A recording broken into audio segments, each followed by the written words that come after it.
Alas 9 na ng gabi pero ito kararating lang ng bigas ko kasi kaninang umaga pa to in order ng mister ko. Tapos nag-text ako ulit ngayong hapon, pinalo up ko yung text kaninang umaga. So sabi niya yung ngayong hapon lang daw na text ang na-receive niya. Kaya ayun, ngayon lang din niya nabasa ang gabi na mga alas 9 kaya ito kararating lang. Hinatid talaga niya kahit alas 9 na ng gabi. So ngayon ayan, ito yung bigas ko. Ano lang to, 25 kilos yung isang sako. Bali, ito yung lagayan ko ng bigas. Drum, ayan. Drum. Tapos, ililipat ko lang dito. Ayan, may takip yan kasi nilalanggam. Kaya nilipat ko dito sa drum para may takip. Ayan. Hindi na siya lalanggamin.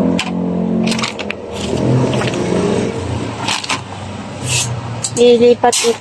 Ano ko lang kasi hindi ko kayang buhatin mabigat.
Okay, may gatay.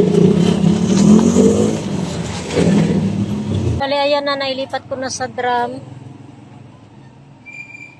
Dalawang klase. Ito yung tag 60 ang kilo. Tapos yung isa 59 ang kilo. Piso lang yung diferensya nilang dalawa.